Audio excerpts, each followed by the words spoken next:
So what we're going to talk about today, I think, touches on a lot of the debates issues that were raised in the last half of this morning.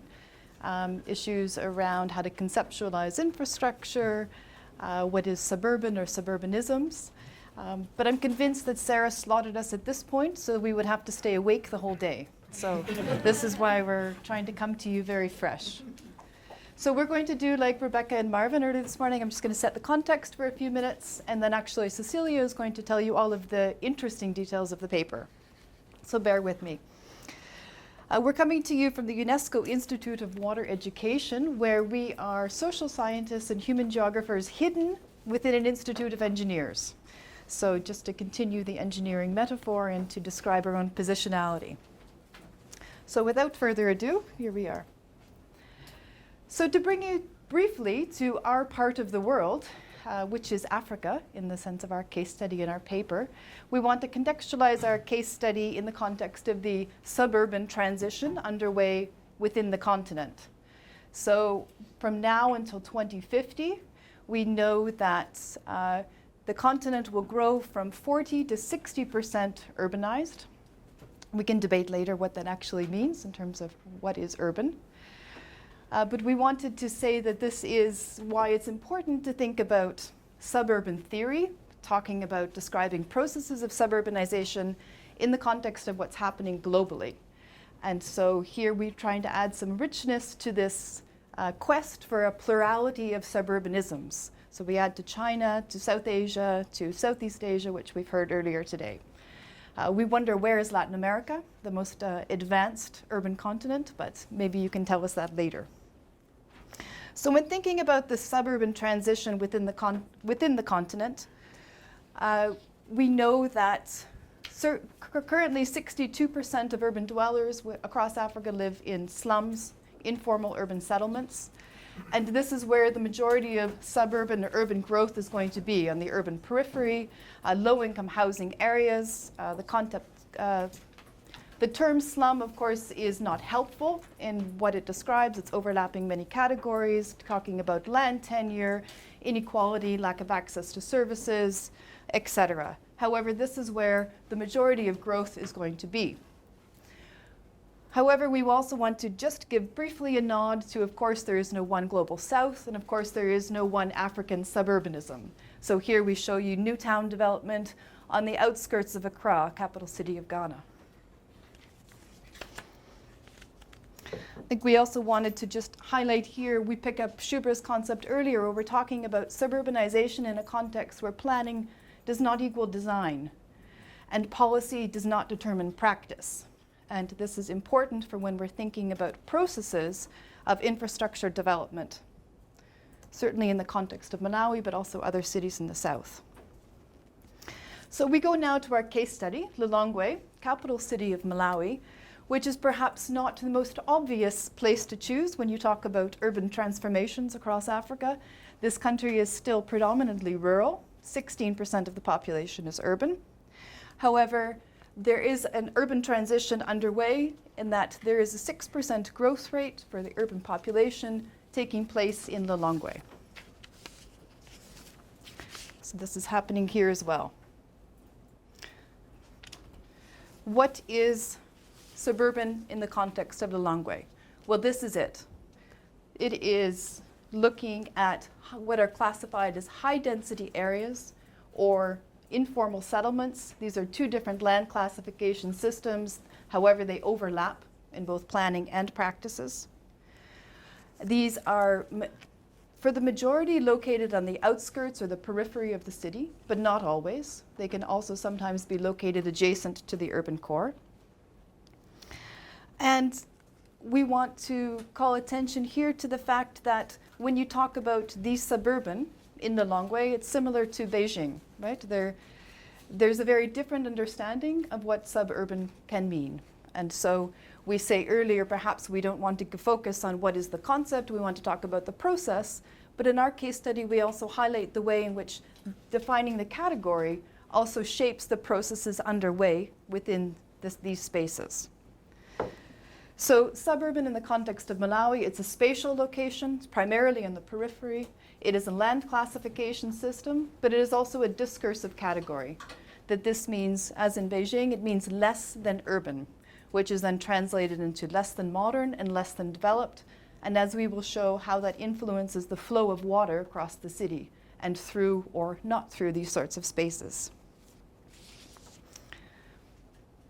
So, the question we ask in our paper, which relates to the overall objectives of the workshop, are what is the relationship between water infrastructure and suburbanism in Lilongwe?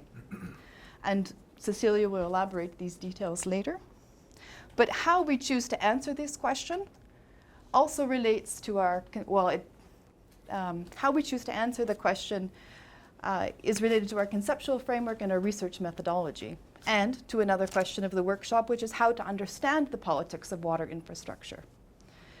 And here we call attention to the fact that the importance of looking at different scales and different relations and processes are happening not only at the national or the regional or the global scale. We talk about planetary urbanization, of course, but it's also important to look at the everyday practices and forms of authority which are determining water flow patterns within these areas. And we document the ways in which these everyday decisions and practices of water engineers, staff of the Water Board Authority, the way that they are shaping the flows of water through the city. Of course, within this, you'll recognize the current debates within production of urban theory, talking about worlding cities, provincializing urban political ecology. And so we would just say briefly that we align ourselves with these mandates to think about where we're producing ideas that are then supposed to explain what parts of the world and how to build these locally legible accounts so we don't have to apply labels of neoliberalism to understand subjectivity in Jakarta, or where we don't have to encapsulate every process and define these things without paying attention to local context. So that's it for me. I will now hand over to Cecilia, and she will talk about water in the city.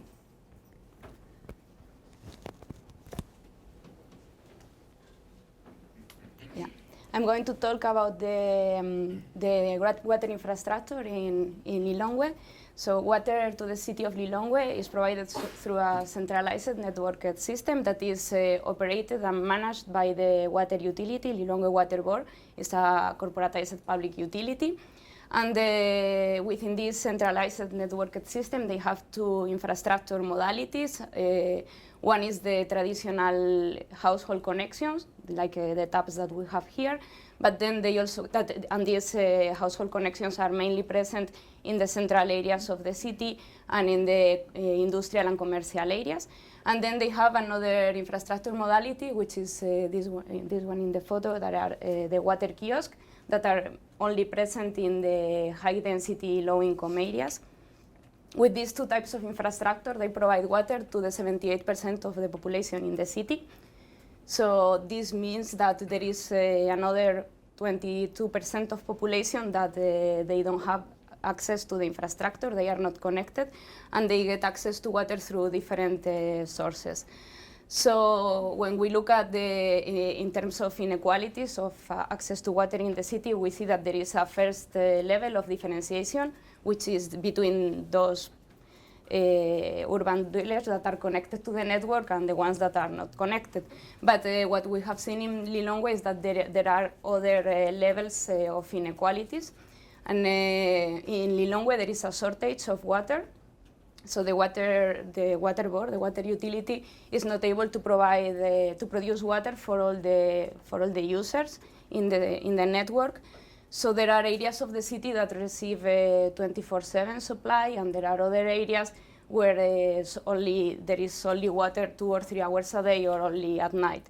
So we see that there is another degree of differentiation of inequality between the different parts of the city that receive more hours of service than others. And we have also seen that this is a problem that is quite common in many other cities in Africa, that there is the service is highly differentiated within the networked system, and that's what we are going to look at in this case. So the water board, Lilongwe Water Board, doesn't have a system to monitor or to control how are they doing in terms of continuity, so which areas of the city they can provide water and which areas they are not able. And what we did to try to understand how is this problem distributed across the city is to elaborate this map with Lilongwe Water Board employees. We asked them to locate in the city the areas that have more problems, where they have more problems to supply 24/7. And yeah, these areas are marked here in orange. And we can see that most of the problems are in this part of the city, that is the southeast. And then this other map here is a map of the land uses that was elaborated by the city council. And it illustrates the different categories of land in the city. So in orange, all these spots in orange here and there, they represent the high density, low income areas that Michelle was showing in the photo. And what we have seen is that there is a coincidence between the areas with more problems to get water and the high density areas of the city. So there is a clear socio-spatial element in this problem. And when we asked the water board employees why was that, why the distribution of water was not even across the city, they use mainly technical arguments to explain it. They base their explanations in the quality and quantity of the infrastructure in the different areas of the city. So as you can see in this graph represents the capacity of infrastructure in each of the zones of the city, central, northern, and southern in red, and in blue there is the population. And as you can see, in the southern part of the city where there were more problems, according to the map, is the area where there is more population and less infrastructure. So the water board employees, when we asked, they explained that this was a mistake of city planners, because they planned the city to grow towards the central and northern part, and that's why all the infrastructure was built there. But then in the end, most of the population coming from rural areas, they preferred to settle in the southern part of the city that was closer to the city center. The other explanation for the problem is the quality of the infrastructure, and it's also related to the growth of the city, the rapid growth in high density areas. And yeah, in these areas, because infrastructure has been installed very rapidly, they haven't been able to really plan and design well the hydraulic design and the reticulation, and the pipes are exposed and more likely to be broken. So yeah, these two reasons, these two explanations about the quality and quantity of the infrastructure, we think that are very, very valid and very correct to explain the problem.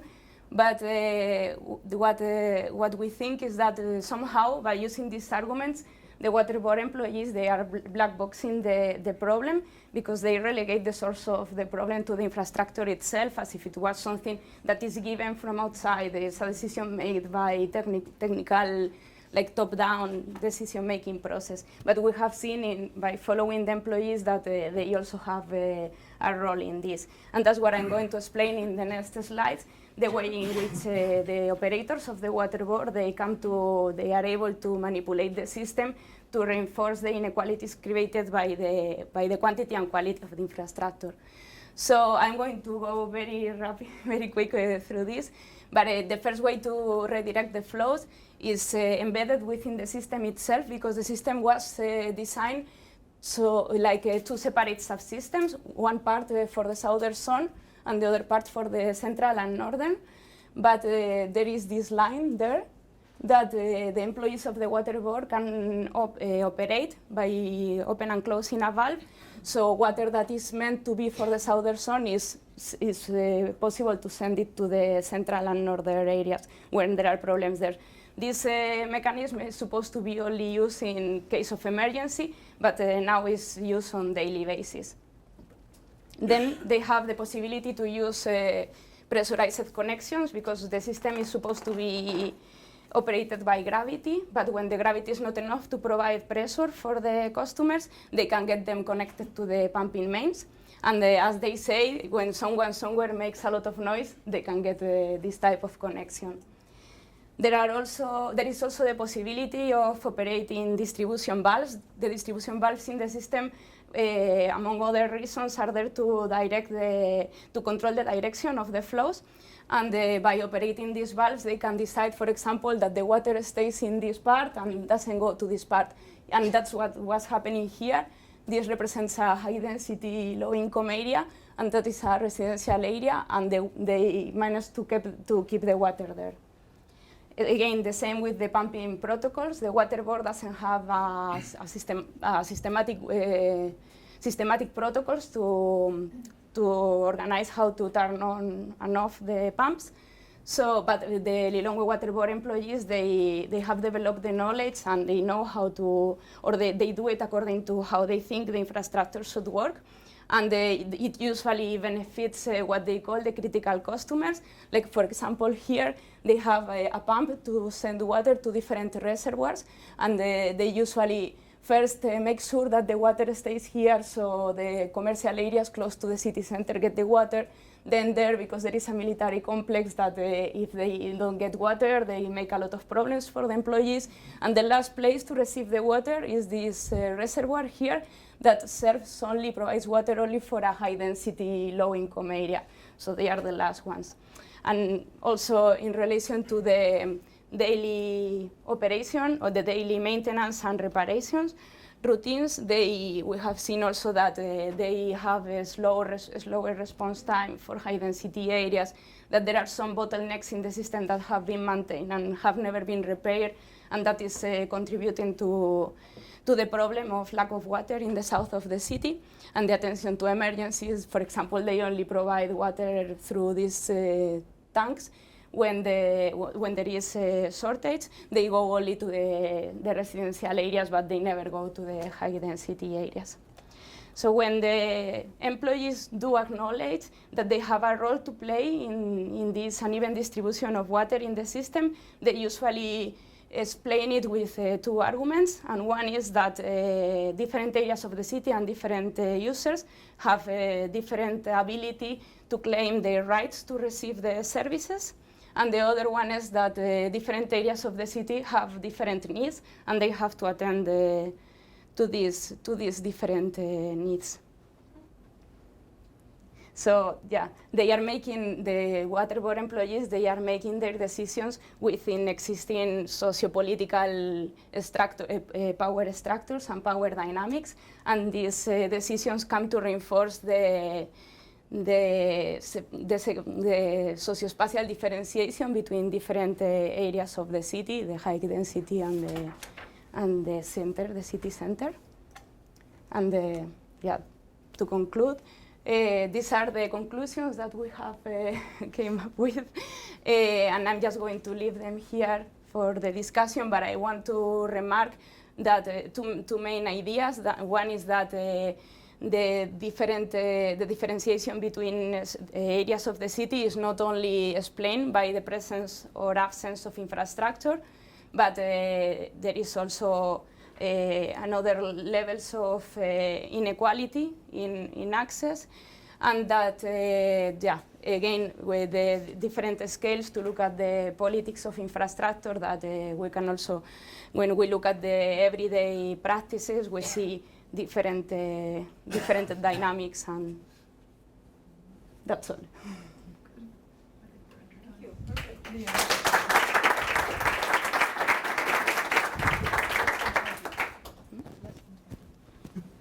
We have 11 minutes actually to have discussions or questions, comments. That was not the plan. Just a quick clarification, because it's coming up and it won't go away. I'm not arguing to have just one term for everything that happens in the world. That's not the purpose. The reason why we decided to have suburbanism at the application stage is because we wanted to have the money. So we needed to have clear language. And at the time, Robert Lang and his co-authors had written already an article about the fact that there are 150 words or something for suburb in the world. We know that. Mm-hmm. We knew that going into this. So we insisted on the most common term in the English language, because we made an English language application. If we had made it in Spanish or in something, we would have done it differently, right? So but we made it in English to an English language agency in Ottawa, and we decided, because it was a global group, that we would use this terminology, knowing that it would run into all those problems. And very much in the beginning, I for myself made that point that every time I gave a talk to represent the entire project, which isn't always easy to do, I said every time that for now, and this is now getting long in the tooth, but I said all these many years I've been saying, for now we stick to this terminology, because I did not want to do what some of the people before us did in the postmodern 1980s and 90s, to invent a new term for everything. Like Ed Soja had a new term every 3 weeks. And I was sort of, as a student of this LA school kind of nonsense, I didn't want to do that. So I suggested because we could keep on talking to each other, to stick to this language, knowing that we were talking about very, very different things. So that's the one thing. Why is there no Latin America? That is, the reason why there's no Latin America is because at the time when we wrote the application, we didn't have anybody on the ground in Latin America. We couldn't get anybody. And there are 3 regions in the world that we've now decided as a project to do some affirmative action, re-affirmative action. So one is Latin America. So we're just in the process of planning a workshop in Belo Horizonte in Brazil next year, which is really in the planning stage, and I can't say much about it. We're planning to do a workshop in Pretoria for emerging African researchers, which is also in the planning stage. And nice. I want to say that, because Pierre hasn't, I don't think you said it, that Alan Maben was supposed to be here, but he was prevented from coming here by the privatized Canadian visa agency in South Africa, so his visa didn't arrive on time.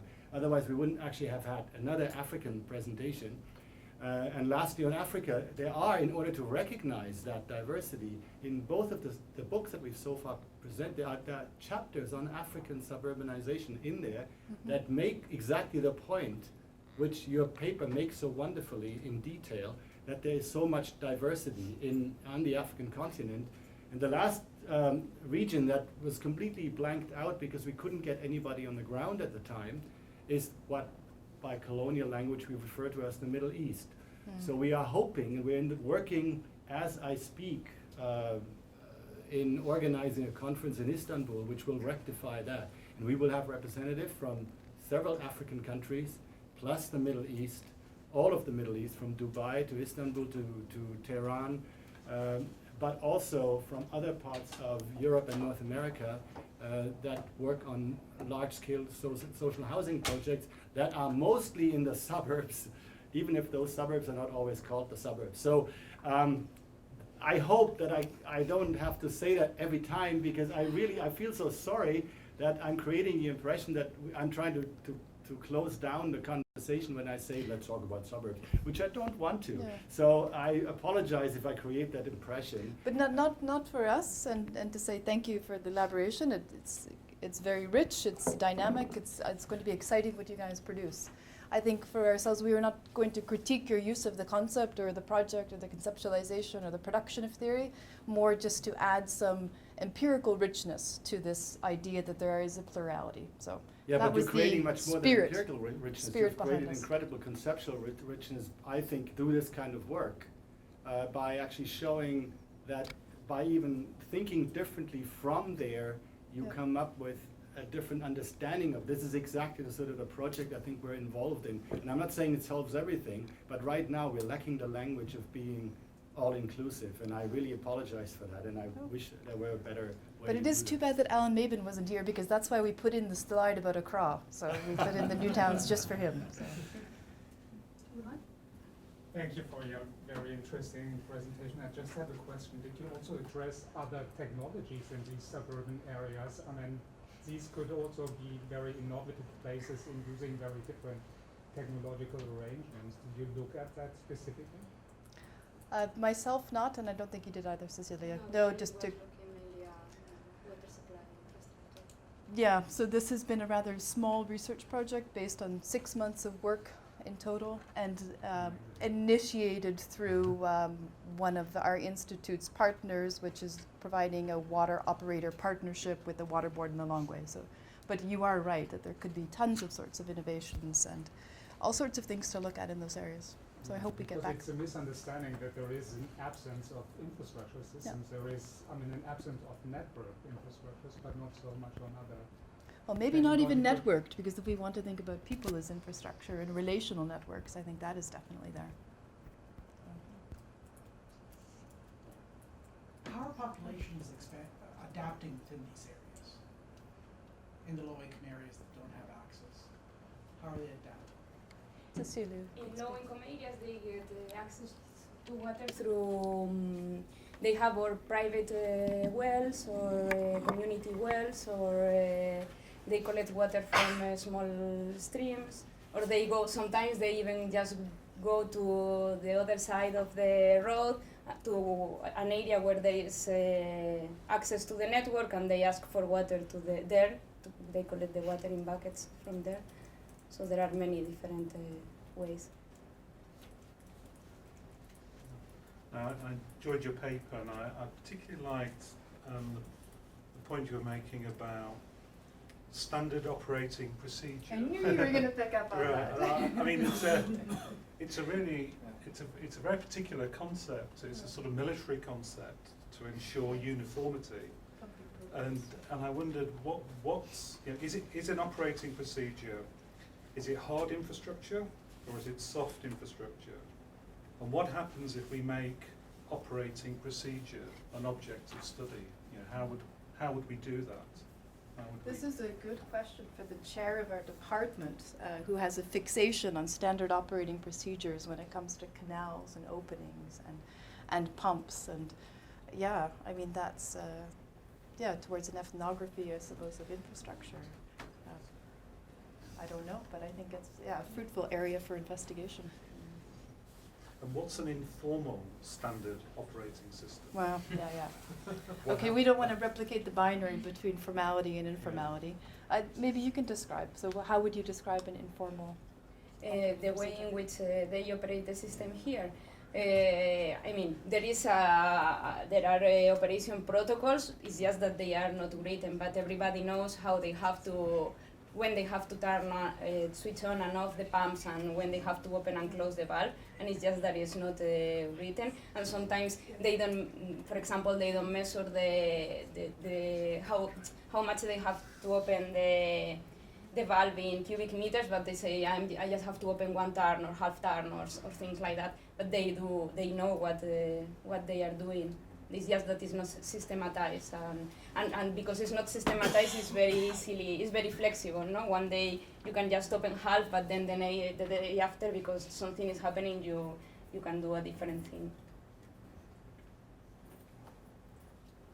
Okay, thank you so much. I think